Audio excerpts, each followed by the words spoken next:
పెద్దపల్లి జిల్లా మంథనిలో షాకింగ్ ఘటన వెలుగులోకి వచ్చింది. మంథనిలోని బాలికల వసతిగృహంలో బాలికతో నగ్న పూజలకు యత్నించిన ఘటన వెలుగులోకి వచ్చింది. హాస్టల్లో ఉంటున్న ఒక బాలిక నిస్సహాయతను వంట మనిషి ఆసరాగా చేసుకుంది. బాలికతో నగ్న పూజలు చేయించేందుకు ప్రయత్నించింది.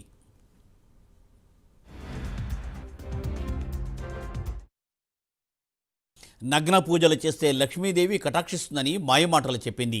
పూజలకు సహకరించాలని కోరింది. దీంతో ఆందోళన చెందిన బాలిక హాస్టల్ నుండి తప్పించుకుని బంధువుల ఇంటికి వెళ్ళిపోయింది. తల్లిదండ్రులు వచ్చిన వెంటనే విషయం వారికి చెప్పింది. దీంతో బాలిక బంధువులు తల్లిదండ్రులు హాస్టల్కు వచ్చారు. వంట మనిషి నిలదీయడంతో ఉద్రిక్త పరిస్థితి నెలకొంది. విషయం తెలిసి ఘటనాస్థలికి చేరుకున్న పోలీసులు వంట మనిషిని అదుపులోకి తీసుకుని విచారణ చేపట్టారు.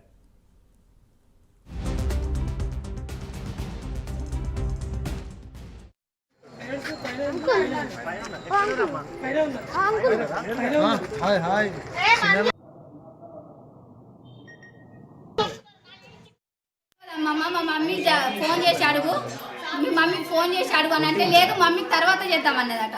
తర్వాత వద్దానంటే ఎవరికో ఫోన్ చేసి అట రమ్మన్నదట. రమ్మన్న వల్ల ఆయన బండి పట్టుకొని వచ్చిందట, లోపల కూర్చున్నాడట, తలుపులు వేసిరట. ఆయన లోపలనే ఉన్నాడట. లోపల ఉన్నాక ఏం చేసిందట, ఇగో ఈమెని నువ్వు ఎన్నో తరగతి అని అడిగిందట. 10th క్లాస్ అని చెప్పిందట. ఎన్ని సంవత్సరాలు అంటే 15 సంవత్సరాలు అని చెప్పిందట. చెప్పినాక ఇట్లా పూజలు చేస్తాం మేము నైట్, ఇట్లా పూజలు చేస్తే నైట్ తీసుకుపోయి పూజలు చేస్తాము, బట్టలన్నీ ఇప్పి పూజలన్నీ చేస్తారట. లక్ష్మీదేవి ప్రసన్న అయితే అప్పుడు నీకు డబ్బులు ఇప్పిస్తామని. డబ్బులు ఇప్పిస్తా అంటే ఈయనకు మళ్ళీ వీడియో కాల్ వేరే ఆయనకు వీడియో కాల్ చేసి మేము ఫోటో మొత్తం చేతులు కాళ్ళు అన్నీ మొత్తం కింది నుంచి తీద్దాకా చూపెట్టిరట. చూపెట్టి సరే అమ్మ ఇప్పుడు నేను మళ్ళీ చెప్పేది ఉంటే మళ్ళీ చెప్తా నేను నువ్వు అనట. ఆమెనట అప్పుడు బయటికి పో అనట. ఈమె స్కూల్ పంపించిరట. ఆయన బయటికి వెళ్ళిపోయినట. ఒకట్లు చేసిరట.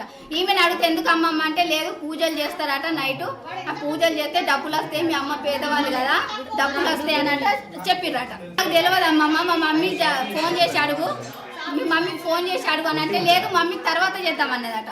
తర్వాత వద్దానంటే ఎవరికో ఫోన్ చేసి అట రమ్మన్నదట. రమ్మన్న వల్ల ఆయన బండి పట్టుకొని వచ్చిందట, లోపల కూర్చున్నాడట, తలుపులు